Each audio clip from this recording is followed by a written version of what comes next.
Ladies and gentlemen, welcome to the show that's all about speaking your truth, sharing your stories, and sparking the conversations that matter most. I'm your host, Rodney W. Collins, and this is the Speak On It Show.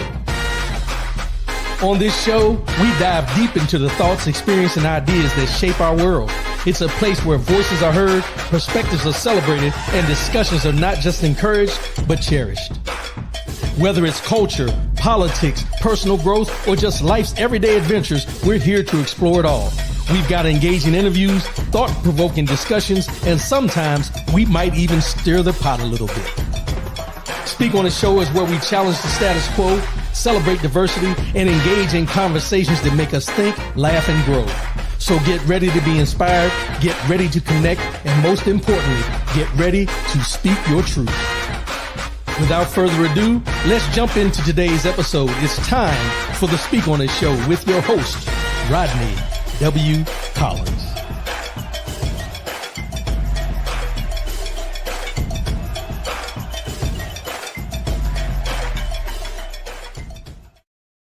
Good morning, good morning, good morning.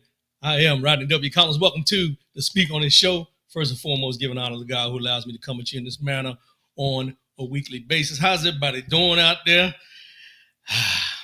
Another Saturday morning, y'all. We're here like we always are. Never went nowhere. We're broadcasting live on the Rodney W. Collins channel on YouTube and Facebook, 10 a.m. Eastern, 7 a.m. Pacific, every Saturday morning here on the Rodney W. Collins Speak On His Show.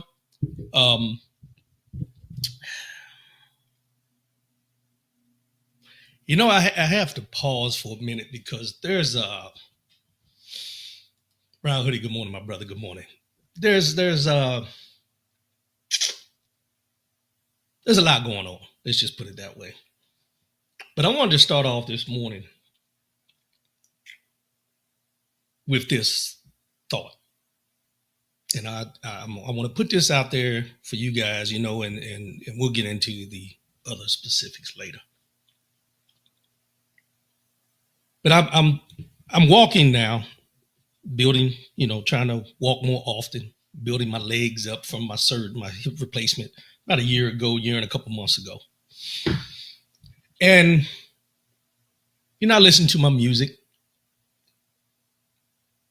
Well, for everything that's going on around us that I report on Saturday mornings and everything like that, as I was walking the other day, and, you know, I mix it up. Some days I'll listen to gospel. Some days I'll listen to some old R&B or some old hip hop or whatever. But I try to mix it up just, you know, depending on the mood I'm in. But the other day, as I was walking, and let me give you a little backstory. I was in a gospel group here called the Victorious Men of Praise here in Las Vegas at one time. One of the songs I used to lead was Still Here by the Williams Brothers. And as I was walking, it came on. And for some reason, it hit different this time. It hit different. And I say it hit different, not that I've lost faith or you know, don't believe in God anymore or anything like that, but it hit different. I think because of what we've been dealing with and all the things that are going on around us. I say that to tell you this. And being interested, we're coming to the end of Men's Mental Health Month. I'll say that when we go through things and when we're struggling, and this is for everybody, not just for men, but this is for everybody. When we're going through things, we're struggling and you know, we see ourselves and we come out on the other side and we understand that, you know, our steps are ordered and so on and so forth. There comes a time where you have to sit back and reflect on everything you've been through, everything you've gone through, you know, everything you've done. But when the song came on the other day, it really caused me to pause and just say thank you for me still being here, for continued blessings from the man upstairs. And also for all those people that have stood by me, right, wrong, and indifferent when I've done wrong. And I'm going to get into that a little bit later on, but I just wanted to let you know that, There's sometimes we always talk about music and how music can take us back to a time or make us think about a certain time or aspect of our life or everything like that. But this week, it really hit me on my walk. The song Still Here by the Williams Brothers. If you've never heard it, I suggest you pull it up on YouTube. It's on YouTube. It's called Still Here by the Williams Brothers. And listen to the words. Listen to the words, what they're talking about, of what they've been through, and how in spite of all that, by the grace of God, I'm still here. Just wanted to bring that to you this morning because something has been on my heart. Because, there's certain times where we just going through life, we forget about the goodness of God, or we just, not that we forget, but sometimes we don't acknowledge. We don't acknowledge. And I wanted to bring that up because somebody out there today, I'm pretty sure, is glad that they're still here, even though everything they've been through, or they've lost a good friend, a loved one, and they're wondering, what is my purpose now or anything like this? Just be blessed and understand you're still here. You're not here just to be here. Your job is not done. Your job is not done here. Don't take it for granted. Do not take it for granted. Still here, the Williams Brothers. Put it up on YouTube. You'll appreciate it. You'll appreciate it. Kevin Banks, good morning, my brother. Good morning, appreciate you. James Battle, my brother. Good morning, appreciate y'all. And I also wanted to say, last week I put out this Unmask, the weight we carry. And my goal is still to kick it off here in Las Vegas in July, the month of July. But I wanted to re-acknowledge, put it back out there again, that anyone that wants to be a part of this, let me know. lifegisticscoaching@gmail.com. That's life with a Y. lifegisticscoaching@gmail.com. Anybody that wants to be a part of it, if it's virtual, we'll get to the virtual, but go ahead and submit your information and everything, and I'll reach back out to you. But it's something that we're going to get moving. I'm still working on all the intricate details of everything, but this is going to be something that I think a lot of us need as Black men, and a lot of us really are searching for at this time. Unmask the weight we carry, where we can take off the mask and be in a room amongst our brothers and just let it all out. The weight of the world, the weight of your life, the weight of everything you're dealing with, we can just let it all out. So that's on the agenda. So lifegisticscoaching@gmail.com. Life with a Y, gisticscoaching@gmail.com. So without further ado, we're going to go ahead and get into this because I got some things I want to run down, but I know there's there's some things going on in the news, but I also have some things that I want to touch on specifically about my people, or the people that look like us, look like me, that I want to touch on, but there's something I want to talk about specifically in the news. So without further ado, let's go ahead and get this started. Let's go.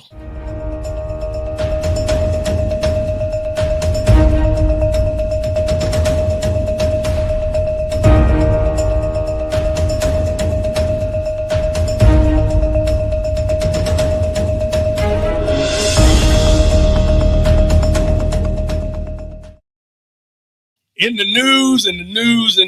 Now, this is it's been one of those weeks, y'all, where we had some things happening in the news. The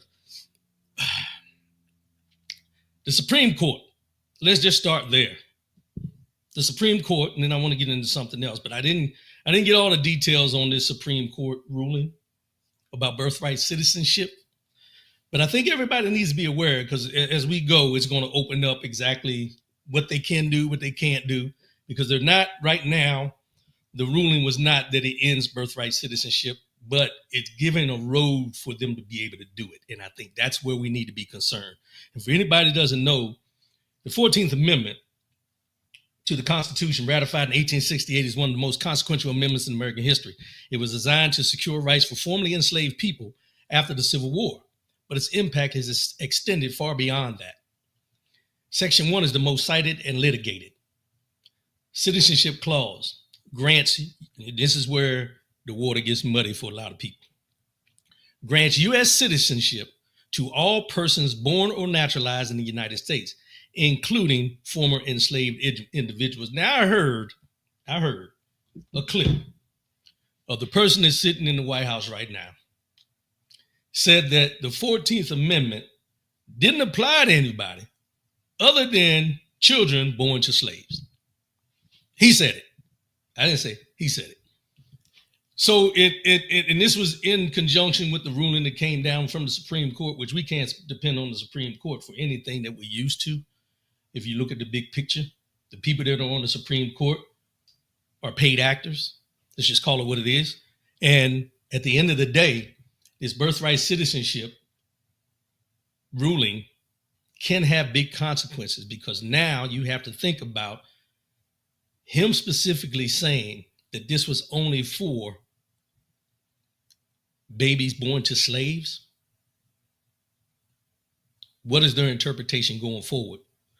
Who is going to be allowed to stay in this country? Hell, I'm a natural born citizen in this country, but should I be a little worried about what's going to happen going forward? I think we all should, because if it doesn't affect you, it may affect someone you know, just like these deportations and so on and so forth. It's crazy. It's crazy. When you sit back and think about it, these people, Democrats who call themselves constitutionalists, are looking for ways to erase anything that they stood on at one time that they said the forefathers' intent was to change it to something else at this point, but then fall back on the forefathers when it's convenient. So make sure you're paying attention to this. I know you don't need to get down in the weeds and anything, but pay attention and be aware of what's going on, because like I said, it could be affecting someone that you know. It could be affecting us. We just don't know at this time, because this ruling just came down, I think, yesterday. And there's going to be a lot of discussions about it. But also, I want to bring this up because now, the other day, or maybe last week, I can't remember when I did, but I talked about how we're not involved in the things going on in Africa. You know, there's been wars in Africa for a long time, and we don't do anything over there or anything like that. But something jumped out at me this week that they tried to publicize as this big thing, but then you have to read the fine print to realize why we even went there to do what we do. And I think I mentioned that the person sitting in the White House said that he was going to get involved in the Democratic Republic of Congo and Rwanda war that's going on over there. And he was going to get a ceasefire and all this kind of stuff. Well, it came to fruition. It says he announces peace deal, this one in the Democratic Republic of Congo. President Trump has announced an accord between the Democratic Republic of the Congo and Rwanda that the administration hopes will lead to peace in the African nation and pave the way for U.S. investment. Now, don't get me wrong. I'm always going to stand on the fact that if we can stop a war, let's stop a war. If we can stop a war, let's stop a war. James Battle. If what he said were true, then he himself would not be a citizen. His parents both migrated here. Neither were born here. Exactly. So when we get into this thing as we go, I want you to pay attention. Thanks, Battle, for that. But I want people to pay attention to the fact that how they pick and choose, how they're going to word the things that they're going to do. So it affects some, but not all. And the ones that should be affected will not be affected, but the ones that shouldn't be affected will be affected, if that makes sense coming out of my mouth. But you see where I'm going. But as I said, I'm always about ending a war if we can end the war. Trump said he arranged a treaty between the nations in a June 20th post on social media, in which he credited Secretary of State Marco Rubio for helping to bring the nations together. He hosted the country's top diplomats on June 27th in the Oval Office, which was yesterday. First time in many years they're going to have peace. It's a big deal. So Rubio hosted the signing ceremony between the Republic of Congo Prime Minister Therese, I'm not going to do the names, and the Rwandan Foreign Minister at the State Department immediately before meeting with Trump. And it says here, the seizure of large parts of eastern Congo by the M23 rebel group has killed more than 7,000 people this year alone and displaced more than 450,000 others. Can't get my lips together today. The DRC's government said in February the area is home to the DRC's valuable, listen to this, the DRC is home, the area that they're fighting in is home to the DRC's valuable mineral deposits. Hold on to that for a minute. Valuable mineral deposits. You see where I'm going, right? A durable peace in the Great Lakes region will open the door for greater U.S. and broader Western investment, which will bring about economic opportunities and prosperity, Rubio said. Businessman Masad Bolos, the administration's senior advisor for Africa and father-in-law of the president's younger daughter, Tiffany Trump, is working to secure critical minerals deal with the DRC that could be, wait a minute, let me get this right now. With the DRC, they could bring billions in U.S. investment to the country. The Democratic Republic of Congo has substantial reserves of gold, cobalt, and high-grade copper that have been inaccessible due to the security risks and underdeveloped infrastructure, the International Trade Administration says. Now, I want to stop there. Valuable minerals are what's in the area where this fighting is going on. And just out of the blue, the United States government decides that we're going to go in and get them to sign a peace treaty. But in the meantime, while they signed this peace treaty, the M23, also known as the Congolese Revolutionary Army, is a Congolese Rwandan-backed rebel paramilitary group based in the eastern region of the Democratic Republic of Congo. Now, mind you, the M23 is the ones causing all this destruction over there, but they didn't bring them to the table. The people that signed this agreement are outside of the M23, which is the rebel army that is doing what they need to do or what they feel they should be doing. But they weren't at the table because this conversation that they're having and this agreement was strictly about resources being bought. Cobalt is one of their main things, is used. Listen up now. Cobalt is used to make the rechargeable lithium-ion batteries that are used in electric vehicles, laptops, tablets, and smartphones. Congo is the world's top cobalt supplier, and Chinese companies are the biggest miners and buyers.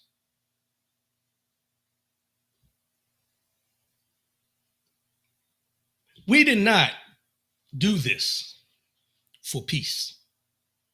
We did this for money. He did this for money. They did this for money. Has nothing to do with the people that have been killed. Has nothing to do with the genocide and everything that's been going on in that country for all these years. Has nothing to do with that. We're there for what they have to supply. That's it. That's it. And it went on to say, Mr. Trump's celebratory tone was a sharp pivot from his usual rhetoric about Africa and Congo. Mr. Trump has repeatedly said, without evidence, that Congo is emptying its prisons and sending violent people to the U.S. border. His administration is also considering expanding its travel ban to include the country. But on Friday, Mr. Trump beamed as the visiting leaders praised his administration's diplomatic efforts. Cobalt, remember that. Remember that. Because at the same time, while he's acting like he did this peace agreement to benefit the people in the Republic of Congo and Rwanda, on 9 June, I want to give revisionist history here. On 9 June, the United States put out a plan and will fully restrict nationals from 12 countries and impose partial restrictions on 7 others. The proclamation barred entry to nationals from Afghanistan, Myanmar, Burma, Chad, Republic of the Congo, Equatorial Guinea. I'm not going to read all of them, but that's the ones. This was back on 9 June. The Republic of the Congo was on this list back on 9 June. On 17 June, Trump admin gives 36 countries new deadline to avoid the travel ban.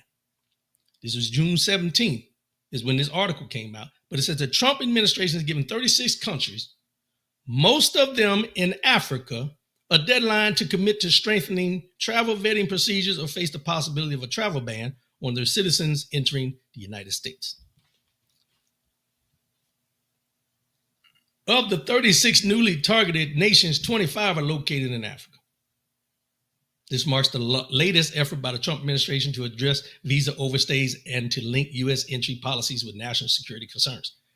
President Trump has argued that certain countries have deficient vetting systems or have historically refused to accept deported citizens. Amnesty International's Secretary General Agnes Calderon said in a press release on June 5th, and this is what she said: President Trump's new travel ban is discriminatory, racist, and downright cruel by targeting people based on their race, religion, or nationality from countries with predominantly Black, brown, and Muslim majority populations. This blanket ban constitutes racial discrimination under international human rights law. It also spreads hate and disinformation, reinforcing the misleading idea that certain populations are more likely to pose security risks or engage in acts of violence. Now, let me repeat that again. Or let me rephrase. The Democratic Republic of Congo is on this travel ban list. The Republic of Congo is on this travel ban list.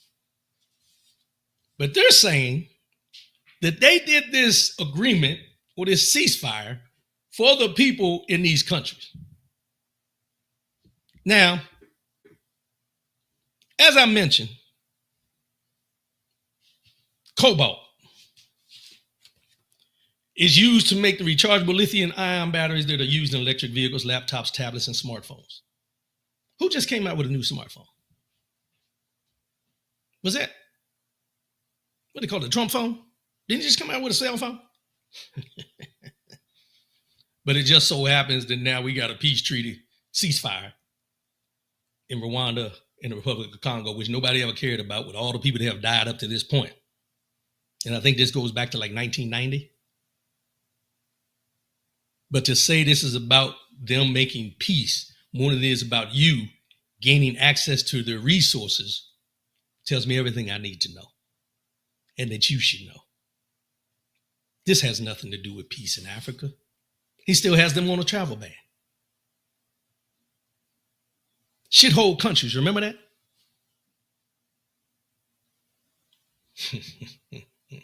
Faye Jackson, good morning, brother. Give me some dirt, speak on it. Appreciate you, bro. Appreciate you. Richard P. Rowe, good morning, my brother. Appreciate it. But this facade, I'm gonna call it the facade, that he's worried about the people in the Congo. No. And if you notice, when I mentioned those 36 countries that are on this travel ban as of June 17th, they told them to get their stuff together. Not one country from Europe is on the list. Not one. Because they were saying they don't have a vetting process. These countries don't have a vetting process. People overstaying their visas and everything. There's Europeans that come here that overstay their visas. But we're concerned all of a sudden about getting a ceasefire in Rwanda and the Democratic Republic of Congo. We have been talking about this forever. This war that's been going on over there, the people that have been dying and everything, and now all of a sudden, this administration decides that they want to go and help them broker peace. But the undertones of it all is resources. Brian Hoodie. President Ibrahim Traoré of Burkina Faso and other African countries like Mali, Niger are fighting back. He says they will not trade nor do any other business with Western countries. And see, one of the things, thank you, Brian Hoodie, and one of the things about this is people not paying attention to is the only reason that we as a country, this administration, has decided to go into Africa at all is because China is already there doing what they do. They built ports. They've done all the things that need to be done for those people. Now, mind you, I understand China's probably there for the resources as well. But what have they done? They've also built up the infrastructure there. Now, I'm not saying, the thing is tit for tat, whatever. But the United States, who calls ourselves the most powerful country in the world, only went because someone else went. Only went because of the resources. And we didn't go to protect anybody. We went there to say, y'all need to come up with a ceasefire. But since we're brokering this, give us a little access to that cobalt y'all got. We need to hook up these cell phones, laptops, and these, electric cars. Let's call it what it is. Let's call it what it is. And then, when I talked about in the beginning, when I talked about the birthright citizenship, well, we talked about this a while ago too. Trump admin ends temporary protected status for Haitian migrants currently in the U.S. Trump administration, what is going on today? The Trump administration's Department of Homeland Security is ending temporary protection status, TPS, for roughly 520,000 Haitians currently residing in the United States. An estimated 260,000 Haitians have TPS. So they've been given the green light to get rid of make these Haitians go back to Haiti. Now, mind you, when they come here, it's under certain conditions, war-torn country, and this is I think I have it here. It's typically made. TPS allows nationals from countries facing conflict, natural disaster, or other extraordinary circumstances to temporarily remain in the U.S. It also gives them the right to work and travel. The designation is typically made for periods of 6, 12, or 18 months, but that can be extended by the Department of Homeland Security Secretary. The TPS designations for the country will expire on August 3rd, and the termination will be effected on Tuesday, September 2nd. This decision restores integrity in our immigration system and ensures that temporary protective status is actually temporary, said a DHS spokesperson. But here's the funny part. The environmental situation in Haiti has improved enough that it is safe for Haitian citizens to return home. We encourage these individuals to take advantage of the department's resources in returning to Haiti, which can be arranged through the CBP Home app. Haitian nationals may pursue lawful status through other immigration benefit requests if eligible. Now, they're saying it's safe to go back to Haiti, but that's a lie. Because it also says today, Haiti faces a protracted humanitarian crisis with more than 5,600 people killed by gangs last year and 1.3 million displaced. Armed groups now control up to 90% of the capital, and food, water, and medical services are extremely difficult to come by. But they're saying it's okay to go back.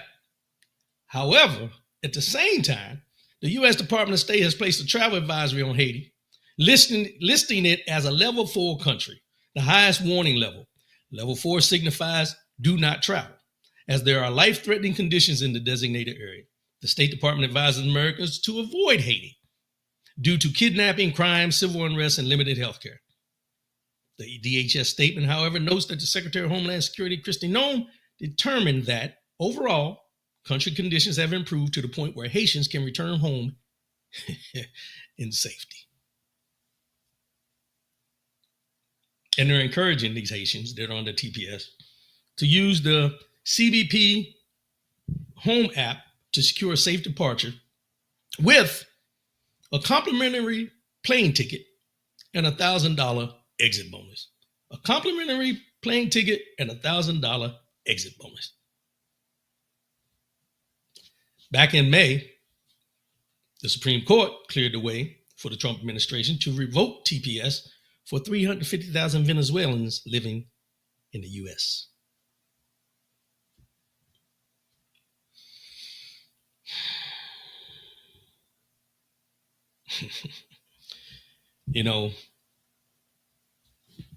There are also, before I give my dissertation on this, Trump officials later in the month, the High Court also ruled that Trump can revoke the 2-year humanitarian parole that allowed 530,000 people to legally remain and work in the U.S. The affected humanitarian parole recipients include Cubans, Haitians, Venezuelans, and Nicaraguans, all of whom face instability and political repression in their home countries. Trump officials have also moved to end TPS for 7,600 Cameroonians and 14,600 Afghans. But critics note The fighting continues to rage in Cameroon and in Afghanistan. The Taliban government is accused of perpetrating widespread human rights abuses. However, we're concerned about the people in the Congo and Rwanda and the war they got going on, but we're deporting and eliminating TPS for people who have left war-torn countries to come here for a better way of life. Make it make sense. This has nothing to do with humanitarianism or anything like that. This has to do strictly with the complexion for the protection. Now, I understand. Don't get me wrong. Temporary is temporary. But how long a war lasts or how long disarray lasts in a country is not up to us. But if we invite these people to come here so they can get away from these war-torn countries, and then all of a sudden, because you don't like the complexion of these people, let's just call it what it is, you want to all of a sudden eliminate the processes in which they came here and send them back to what they fled, in spite of where they fled is still doing the same thing they were doing that caused them to come here from the start. What are we doing?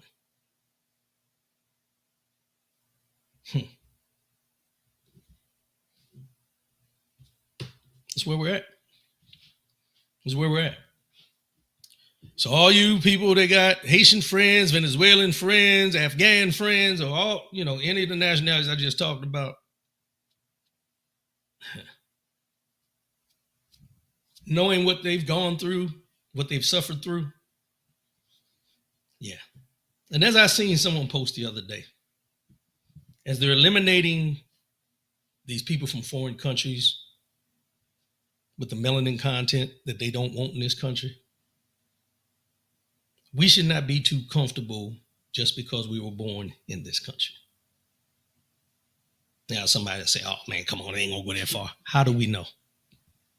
How do we know? When you got the Supreme Court, you got the Congress, you got the Senate, and you sit in the office, look at the things that have been changed. Now, that's not to put no fear in nobody's heart. But what I'm telling you is pay attention to what's going on around you and be aware. Be aware, because they're snatching people up who are citizens and shipping them off to countries that they have no relation to, and then saying they can't get them back. But they're still shipping people off. I see they just shipped off, I think it was I don't want to lie. I think it was a person with who was a Korean who served in the army. They're deporting him because he had some criminal things in his past from when he had suffered from PTSD when he came back from war defending this United States of America. And now they're shipping him back to Korea where he was born here. He got his citizenship. Well, he wasn't born here. I'm sorry. He got his citizenship, joined the military, served the military for 20 years. Or no, I'm sorry. Let me back up. He didn't serve for 20 years, but he served, went to war, came back with PTSD, drinking problems and everything, got in some trouble. And now that they look through his records, they're deporting him. Forget all the service he served for this country, all that, they're deporting him. Just let you know, no one is exempt from what's going on at this time.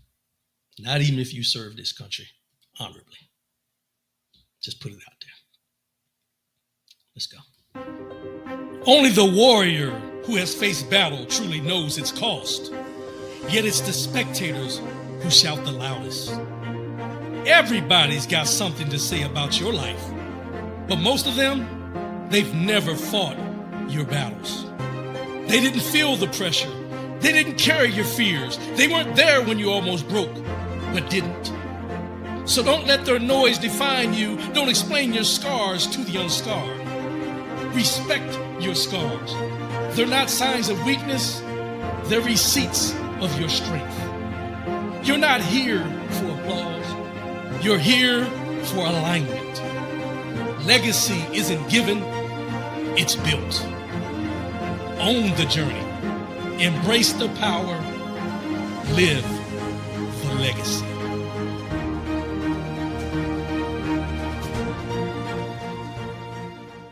Lifegistics Coaching Solutions.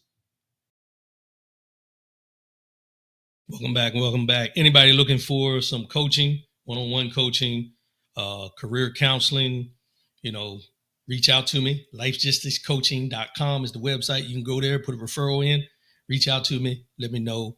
We'll work with you.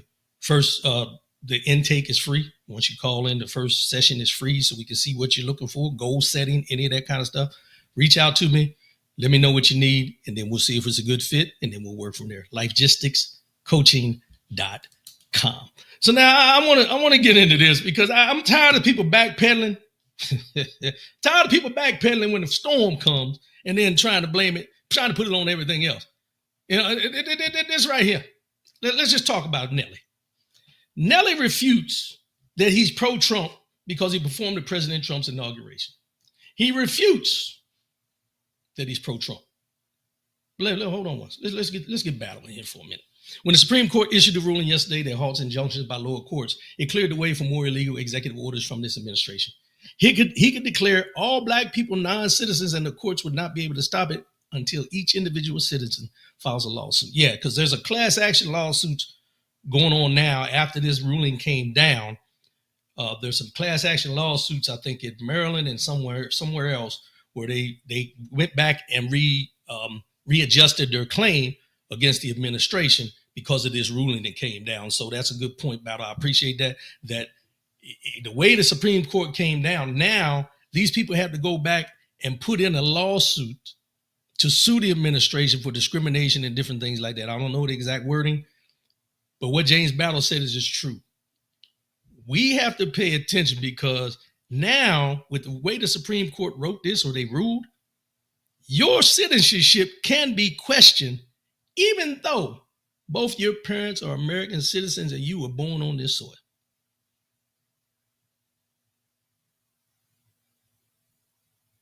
Yeah. But this is what they voted for. This is what a lot of them voted for. They didn't want Kamala Harris. They wanted this. And then when some of their friends and family start getting shipped out of here, now it's a different conversation. And that's why I want to get into this, because these next couple of conversations are going to go around this thinking about it's not important until it starts affecting you. Nelly refutes narrative that he's pro-Trump because he performed at President Trump's inauguration. Nelly sparked backlash when he agreed to perform during President Trump's inauguration. According to Nelly, when he accepted the invitation to perform during President Trump's inaugural events in January, he was not endorsing Trump or his administration. During the appearance on this week on Hot 97 Ebro in the morning with his wife Ashante to promote their brand, whatever was going on. According to Nelly, when he accepted the invitation to perform during President Trump's inaugural events in January, he was not endorsing Trump or his administration. What he said was, when Ebro asked him if Nelly was still on his pro-Donald Trump stance, he was quick to correct him. See, this is what I'm saying. Where did you get pro-Donald? He said. What you had was respect for the office. Here we go. See how they flip? Respect for the office. He added, and it's great how people spin narratives to things that I think best fit whatever they're against. You know what I'm saying? Instead of giving a brother the exact fundamental of what he did, what he said, nobody's doing that anymore. I'm not doing this for money. I'm doing this because it's an honor. I respect the office. It doesn't matter who is in office, he said. The same way that our men and women, our brothers and sisters who protect this country have to go to war and have to put their life on the line for whoever is in office. So if they can put their life on the line for whoever's in office, I can damn sure perform. He echoed those statements and further defended the move by noting that he hasn't endorsed a president ever. He pointed out that the year before he performed at an event with Kamala Harris and noticed that it didn't raise any eyebrows. At that time, nobody ever brought it up. It's like, yo, Nelly, your political stance. I don't think I said that. I think I said I have respect for the office and whoever is in office. It was truly an honor because ain't nothing. Here's what he said. Let me get it exactly how he said it. It was truly an honor because ain't none other president ever asked me to do anything. It doesn't mean you agree with how that president. I never endorsed any president. I've never done that a day in my life. What I did say is that I'm a military brat. I love our men and women that serve this country. I've done things all around this country. I've entertained the troops. Nobody brings that up. I've stayed, man, a commitment in my community, and I have a beautiful black family. That's a lot to take in. That's a lot of defense mechanism and everything. But all I'm going to say is this. You can respect the office at any time, anyway. I respect the office of the president for what I know it to be. But that doesn't mean that I have to respect the person that's sitting in that office or have to perform for that person just because he called and asked me to. The office is one thing.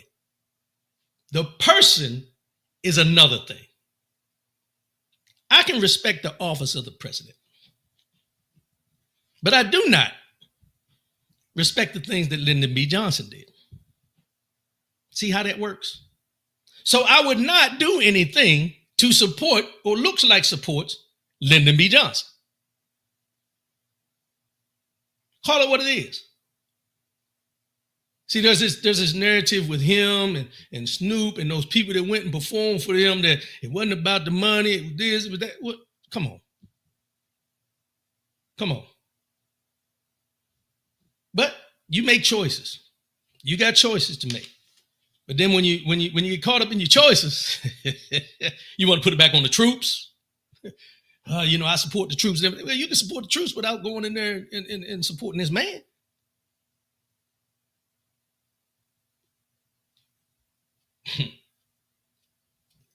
I heard Charleston White. Now I want to digress for a minute. Not dissect, digress. I heard Charleston White. Anybody know who Charleston White is? Charleston White is this guy that they call him a loudmouth. He talks about black people and everything. He's like a male Candace Owens per se, but in a hood version. But he says some things sometimes that make sense. But he was on Cam Newton's podcast, 4th and 1. No, I'm sorry. Freaky Friday. And Cam was getting on him, talking about how he's talked about people, how he's talking about Dion and all this kind of stuff. And he said something very interesting that I had to step back for a minute. Cam brought up to him, he said, I think sometimes it's not what you're saying, but it's the delivery. And Charleston White said, delivery? You worrying about my delivery? What about these rappers that talking about killing each other? What about these rappers talking about I raped or took advantage of your wife and all these different? He brought up some narratives about the rap music and everything like that and different things people say. And it really made me pause for a minute and say, wait a minute. He's got a point. Delivery is what sometimes we focus on rather than the facts of what is being said. Rather than the facts of what is being said. So I want to transition to this one, to this one person. And I didn't put her picture up because I don't want to put her picture up. But Candace Owens said this week, she is embarrassed she told supporters to vote for Donald Trump. We're very aware that Israel is dictating our foreign policy, and we would now like that to stop, said the controversial black conservative figure. I feel embarrassed that I told people to go vote for him because this wasn't going to happen, and it is happening.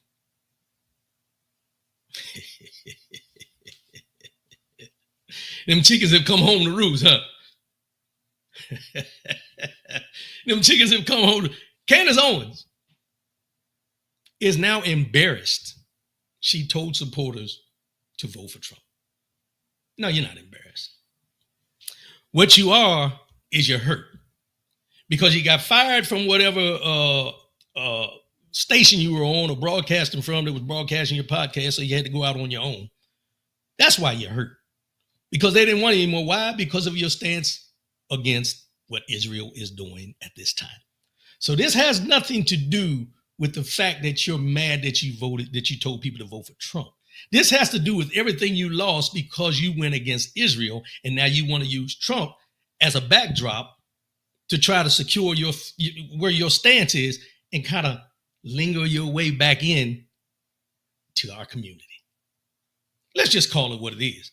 These people are snakes. These people are snakes. Candace Owens has talked down about black folks for many years. And if you remember, and I reported it, Candace Owens used to be a staunch person against Donald Trump at the time when he was running. Then when he got elected, she was on that side. And all through this time, she has been against anything and everything African-American, blacks, women, and men in this country do. And now all of a sudden that she's been kicked out of that little conservative group that they had over there, where she's not put on this pedestal anymore. Now all of a sudden, she's mad because she told people to vote for Trump, not because of what he's doing to you and me and anybody else in this country, not because of the price of eggs and the gas and all. No. Because of her stance against Israel. Stay on over there with that. Stay on over there with that. We don't need that over here. We don't need that over here. Case in point. This is Representative McIver. She is facing 17 years in prison. Representative McIver says Trump's woke attack on her reveals deeper bias. I'm their target. They want to use someone as the target, and right now I'm their target, McIver told the Griot after pleading not guilty to a 3-count indictment in New Jersey that carries a jail sentence of up to 17 years. Now, if everybody don't remember, Representative McIver from New Jersey was defending Mayor Ross Baccara at an ICE detention facility, and they were trying to snatch Ross Baccara, and she jumped in the way and everything, and they charged Ross Baccara first, and the judge said, I can't believe y'all even brought this case here. Threw it out. But then, when they seen the fact that he was going to get the case against him was going to get thrown out, they went after her. And they got her for an altercation outside New York ICE detention facility where she and 2 other members of Congress were joined by for an oversight visit. The encounter with federal agents was chaotic as McIver attempted to shield Baraka from being arrested for trespassing. Baraka's charges were ultimately dropped, and the judge overseeing the case scolded the U.S. Attorney of New Jersey, Alina Habba, for bringing a hasty and embarrassing prosecution. She pleaded not guilty. She's confident she will walk away free. The prosecution about her is political and racial. And then she also mentioned, because me being the one person picked out to be charged definitely speaks to me being a young black woman and basically speaking up and speaking out about what they were doing and how they treated us, McIver told the Griot. She continued, I think they want to prove a point. They want to use someone as the target, and right now, I'm their target. McIver says the racial undertones of her case are clear, recalling Donald Trump's remarks on May 20th when a reporter asked Trump about her prosecution. Did you see her? She was out of control. The days of woke are over, said Trump, who also repeated his vow to restore law and order in the country. The Congresswoman read between the lines of what the president really meant, and this is what she said. Woke basically means being black and being aware in his terminology, she said. That's why I'm being charged. McIver explained, when my colleagues use that language and when Donald Trump uses that language, I always say the opposite of being woke is sleep. You prefer us to be asleep and not speak out against what's happening and the things that are not right on behalf of our constituents. She's facing 17 years because she decided to help the mayor of New Jersey when he was being detained outside of a facility that he should have been admitted into because he's the mayor of New Jersey. And they blocked him from coming in to check on the people that were in there. But this last part right here, I want you to really listen up. Because this right here should have everybody in an uproar. Everybody. Y'all know who this is. Jasmine Crockett, representative from Texas. I call her the reader. I call her the reader. Because she reads these people she reads these people on a daily basis about what they're doing wrong and how they're trying to get over on people each and every opportunity she gets. Why? Because she's educated enough to know the laws, to be able to push back on when they lie. But here's an issue. Jasmine Crockett pulls back from helping Democratic Party after some claimed she's not a team player. Brace yourselves for this now. The Texas Congresswoman tells the Griot she will be focusing her attention more on engaging Black churches and spending more time in her district and home state. U.S. Rep. Jasmine Crockett feels some way after recently opened up about her failed bid for committee leadership in the House of Representatives. On Monday, the popular Texas Congresswoman pulled her name out of the running to serve as the ranking member of the House Committee on Oversight and Government Reform after she came in last place in the preliminary caucus vote. Last place. One of the most outspoken people in the House of Representatives came in last place to have a seat, be the ranking member of the House Committee on Oversight and Government Reform. Does this look like and sound like the presidential election? It does to me. Same thing that they did to Kamala Harris, they're doing to Jasmine Crockett. Very outspoken, calls it out when she needs to call it out. But one thing that I've noticed, no one has ever pushed back on what Jasmine Crockett says when she says it with the facts that she presents. What they do is they attack her hair, they attack her eyelashes, and they attack her as being too ghetto. But never once have I heard them say that this woman is not telling the truth about what she says when she says what she says about what's going on, what the laws and how they're written. No one has ever came and pushed back on anything she says.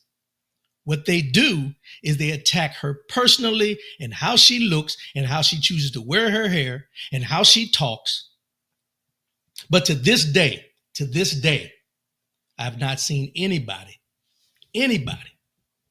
diminish anything she says as not being factual. But now that's from the other side.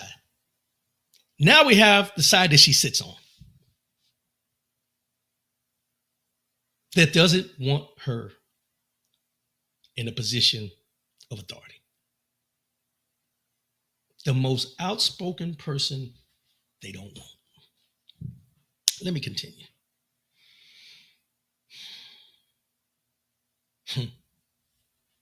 Crockett shared that she is having second thoughts about the time and energy she puts into supporting Democrats in Congress following discussions about her candidacy for higher leadership in the caucus. And this is what she said: I really gave a lot to the caucus, a lot of my time, a lot of my energy, as well as my treasure, said Crockett, who on Monday implied that she would take a back seat like the 92% of Black women within the Democratic Party who were left disillusioned after the 2024 presidential election loss of former Vice President Kamala Harris. When asked to elaborate about whether she felt frustrated as a Black woman seeking a leadership role within the Democratic Party, Crockett told the Griot, there's absolutely a frustration as a Black woman in America in general. But yeah, I won't deny that. Her disappointment with her party stems from communications behind closed doors while debating her candidacy for the oversight ranking member position. The powerful role would have made Crockett the top Democrat on a committee that is the main investigative body of the House. It was frustrating to hear over and over that I wasn't a team player, said Crockett, who highlighted her fundraising prowess, which included raising more than $4 million for the Democratic Congressional Campaign Committee and her attendance of more than 100 events as a surrogate for the party in the 2024 election. One of the reasons that I laid out how much money I raised, how many trips I'd taken, how much money I'd given is because in my mind, I was the biggest team player. And so for me, it's not going hard for the team, then honestly, I have some figuring out to do as relates to how it is that I can get a caucus that believes that I'm down for them. Crockett says she will instead put her attention outside Capitol Hill and more on grassroots work around the country. I would rather go and do more of my labor in fields of love where they are begging me to be. And really, it's still enormous to the benefit of the party, said Crockett. I'm not going to stop working. I'm just going to shift my focus.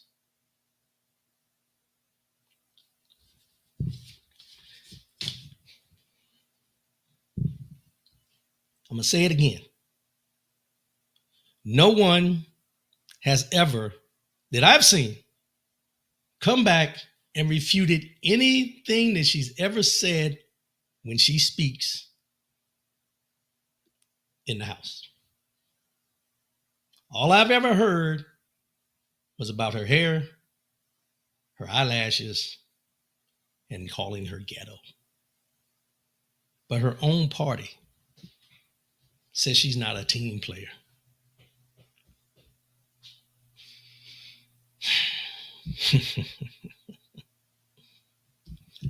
The Democratic Party has a lot of work to do, y'all.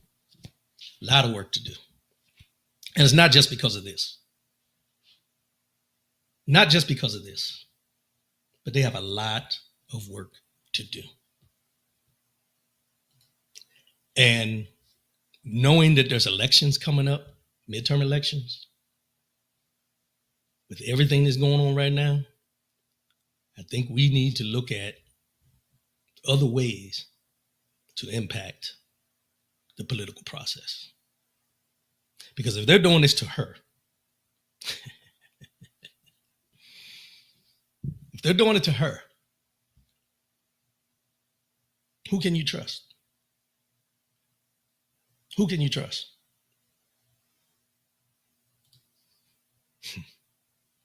Let's go.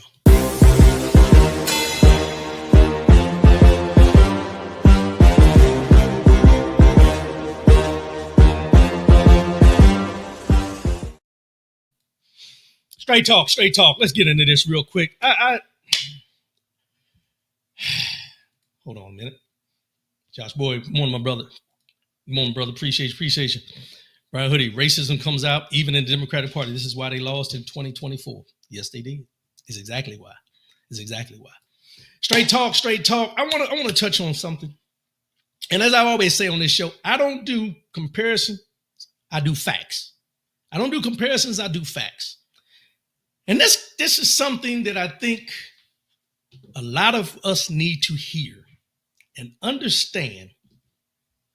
And for those out there of non-color, that you hear us talk about different things that happen to us and how we have to be 10 times better and all this, I'm going to break it down to you today in the most elegant way I can around an individual who is not only not qualified to be in the position he's in, but should have never even been brought up. And when you replace someone who is fully qualified with someone that's totally unqualified, this is where we as a people get pissed off. Let's start. And I'm going to start off with this. Signalgate changed Pete Hegseth. Texting scandal made him angry, paranoid, and paralyzed by fear. This was an article by The Independent. Trump shuts out Pete Hegseth in Iran war plans, fuels concerns of rogue military moves. That was on MSN News.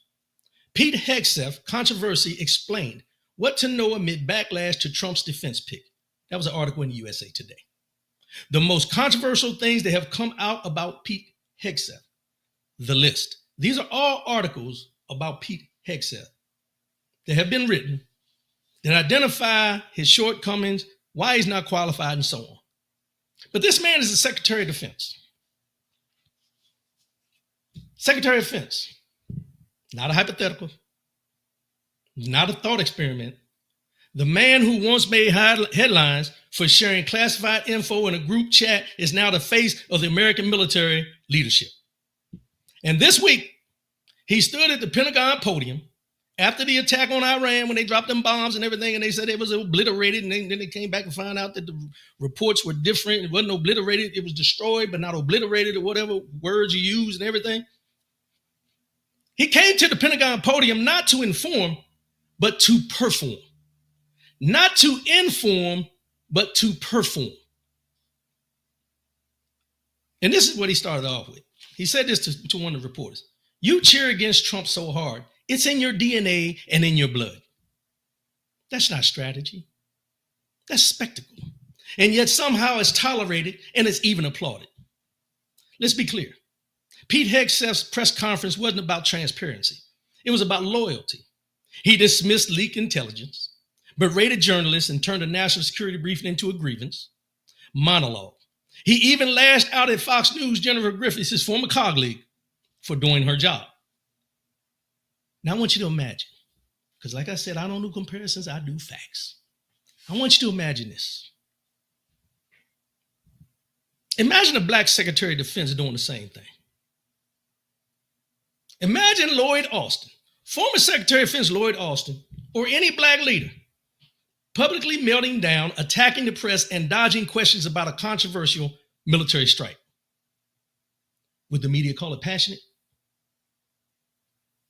Would the public call it authentic?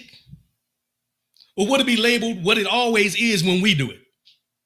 Unprofessional, unhinged, unfit to serve in the position because why? He's a DEI hire, or she is a DEI hire. This is the double blind, where whiteness is allowed to be messy, loud, and even reckless and still be seen as leadership. But blackness, it must be pristine, controlled, impeccable. You know that old saying where you get, our parents and our grandparents used to tell, you got to be 10 times better at everything you do. As a black African-American in this country, you got to be 10 times better. No matter what, you have to be 10 times better. I will guarantee no white person has ever heard that said to them at all. At all. And if somebody has, at me, so we can have a discussion. Wave an American flag, be proud of what we accomplished, is what he said. We are proud. Everybody's proud of what we do and what the military does to defend this country. But we're also tired. Tired of having to be flawless just to be heard. Tired of watching others fail upward while we carry the weight of perfection. This ain't about, sorry, Mom. This isn't about Pete Hegseth alone. It's about the system that rewards performance over principle, that lets some lead with bluster while others must lead with burden. Now,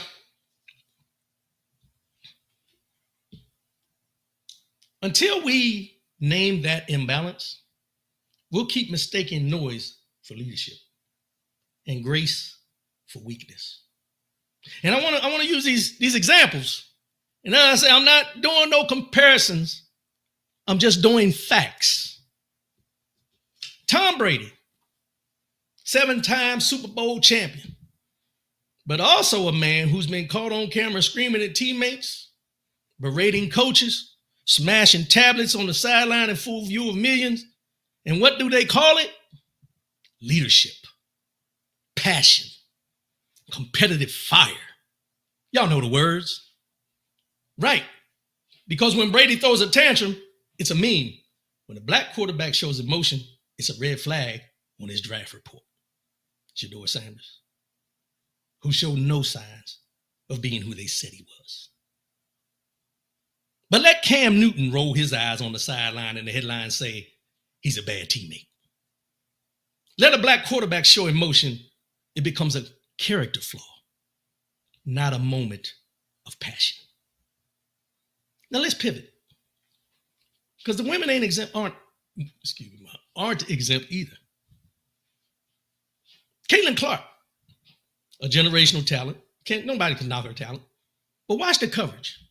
when she throws her hands up at a teammate for not passing her the ball. Or she goes around with the officials with her arms spread out like, why didn't you call that, and everything like that.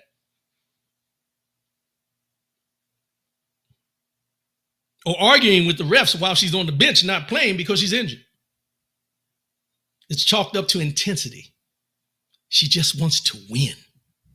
She's feisty. We've all heard it. But let's talk about Angel Reese. Let Angel Reese do the same thing. You remember when Caitlin Clark was doing this to all the people she was playing when they went to the Final Four and everything?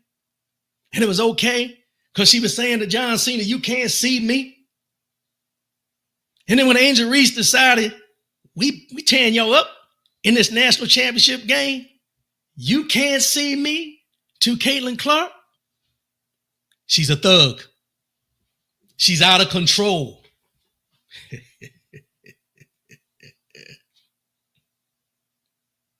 Suddenly it's attitude, disrespect, bad for the game. She's a distraction. She's classless. She's the problem.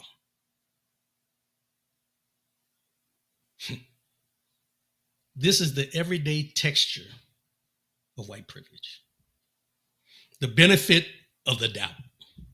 The freedom to be flawed, to be fiery, to be human, without it being weaponized.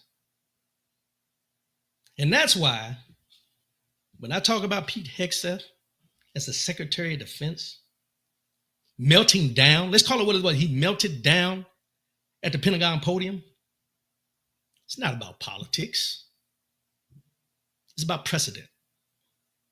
It's about who gets to be messy and still be called a leader, and who has to be perfect just to be seen. Some folks are allowed to be messy, where others, Black folks, have to be pristine just to participate. So the next time someone says to you, or you hear someone say, it's not about race,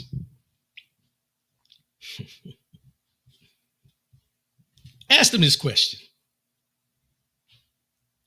Who gets grace and who gets graded?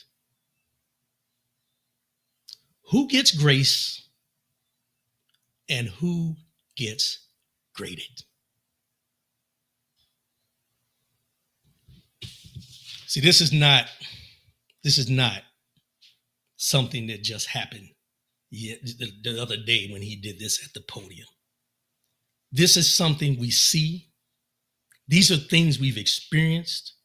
Have I heard what Jasmine Crockett was talking about before, that I wasn't a team player? Yeah. During my military career, I had a captain tell me, because there was a general when I was in Italy that requested me specifically to do the clarifications or the specifications for the new Mercedes-Benz that we were getting him for his car. And this captain tried to put someone else in to do what this general requested me to do. And when I went back and the general asked me, what's the delay? I told him, sir, with all due respect, Captain such and such has now taken some of the responsibility away from me and given it to someone else. The general said to me, that wasn't the marching orders that I gave. Sir, that's my chain of command. I understand, but I'm in the middle. He said, I'll fix it because I want you to do this. Yes, sir. No more than I got back to my office, this captain chose to confront me because the general confronted her. Not because anything I did wrong, because of everything that this general seen that I was doing right. And because I was being put in a position to do something that was going to be recognized by that general and anybody else, she didn't see it fit for me to be the face of the one that had it done. So when I hear Jasmine Crockett talk about being told that she's not a team player, this is what that captain said to me. You're not a team player because I put him there to learn from you. No, you put him there to get the recognition that you didn't want me to have. And I didn't go over there and tell the general. The general asked me a question. Now, at the end of the day, you have to look at the things that you stand on. When you know these things are being done to you, not out of the fact that it's the right thing to do, but just simply because you're in a position that they want someone else that doesn't look like you to be in, stand tall. Stand your ground. Do not buckle. And I appreciate Jasmine Crockett. I listen to a lot of her things that she does. But when they start breaking you down, not because of what you stand for, but because of what you look like or how you carry yourself, that just tells me they have lost the argument against you. And then when they throw the thing in there talking about you're not a team player, you're not a team player comes up only when you're outshining the other teammates. And it's not that you chose to, but your work ethic and the way you go about your everyday business stands out. Because why? What we've been told from day one is we have to be 10 times better at everything we do. And because of that, we push not for the status quo, but for perfection. We push to be perfect in everything we do. Because why? Because of things like this. When we talk about Pete Hegseth coming to the podium and confronting the media about what they've reported compared to what they want the reports to be, you would have never allowed a black man or a black woman to stand at that podium and do the same thing. Not in this country, not in your household, not at your job. Call it what it is. This is where you ask us, why do you make everything about race? We don't. You do. Because while you're given grace, we're being graded on a completely different scale. I don't do comparisons. I do facts.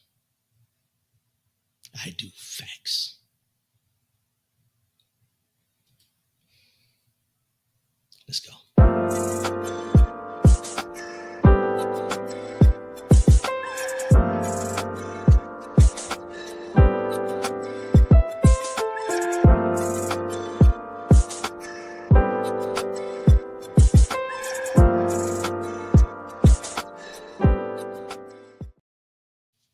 Mind, body, and soul, year 2025. We're dealing with the 3 P's: purpose, power, possibility.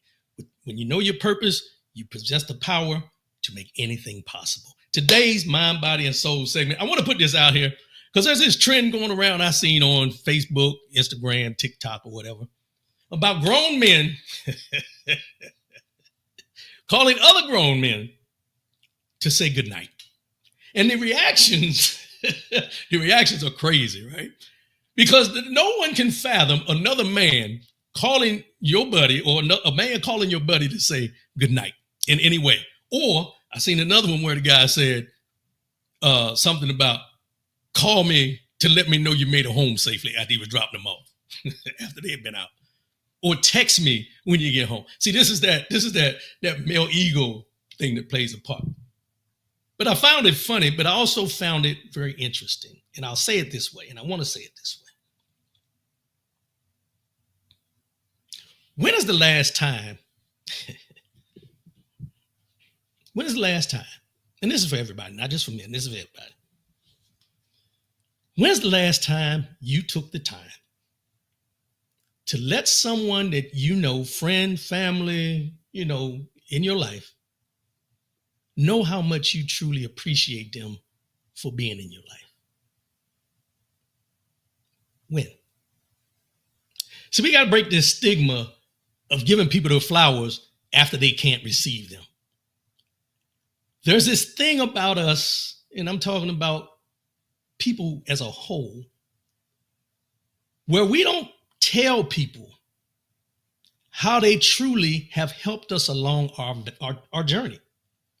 We don't tell them that we appreciate them at the time that is going on. Yeah, it may be like, hey man, I appreciate, thank you. One of those quick ones. But when have you ever told somebody exactly how they've impacted your life and in the way they've helped you up to this point?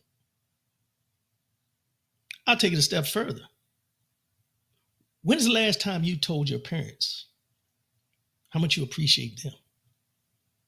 Because, we always had this discussion about, when we was growing up, we didn't have this and we ain't had that and what we didn't have and all that. But when have you ever taken the time to thank your parents for everything they did for you, even to this day? The acknowledgement of how they helped you get to the point you're at, just from maybe just their support, their words of wisdom, any of the above. I say that because, as we sit around and we're getting older, which means our parents are getting older. And as hard as it is for me, that some of us may not see another year. Some of us may not see another day. But when are you going to let those people know who have impacted your life, that have helped you along your journey? Let them know how much you truly appreciate them. Not the thank you here and all that. That's normal acknowledgement. That's appreciation at the time that it happens. I'm talking about overall. Overall.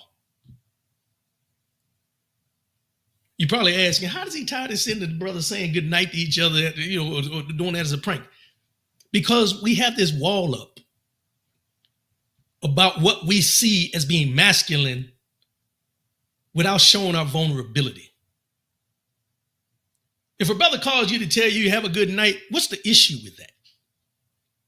So I'm asking, so if a brother calls you to tell you, hey man, I've known you for such and such amount of years, and I want to let you know how much of an impact you've had on my life by just being you in my life. For the women, when's the last time you told a sister how much you appreciate her for being there when you needed her? For standing by you when all things looked like they were crashing down and you didn't know where to turn, but that person showed up each and every day.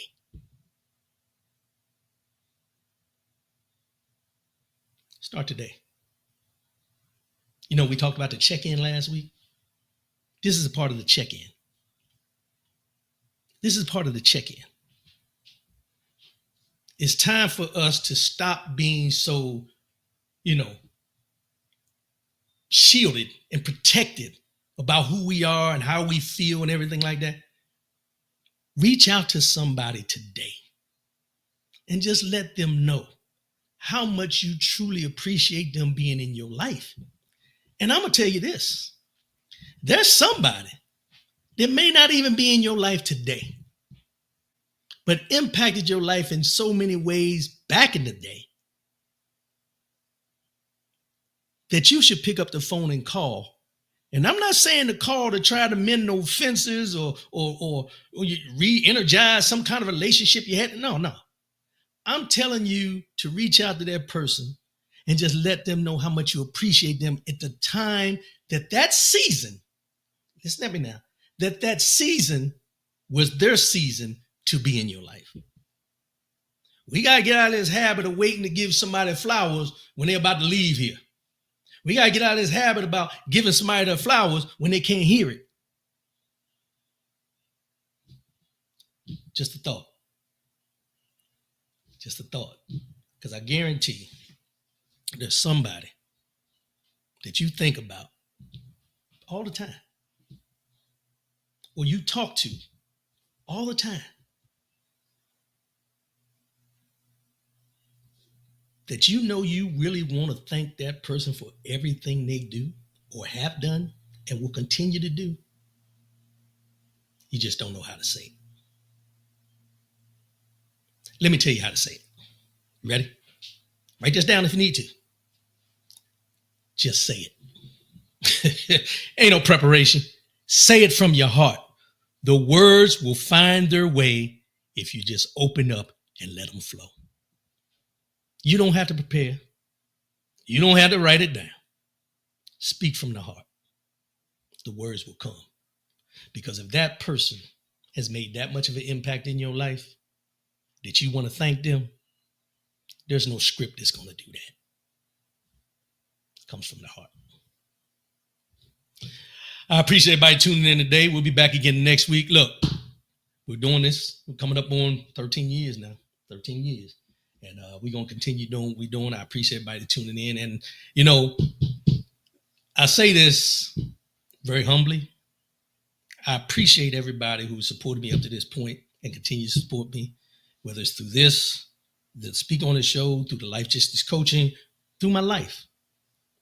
Anybody that has ever touched me in any way, friend, passing, whatever, you have helped make me who I am.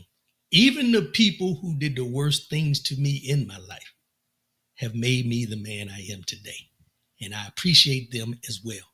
Though their intentions may not have been the best, they still have helped make me who I am today. So I'll say thank you.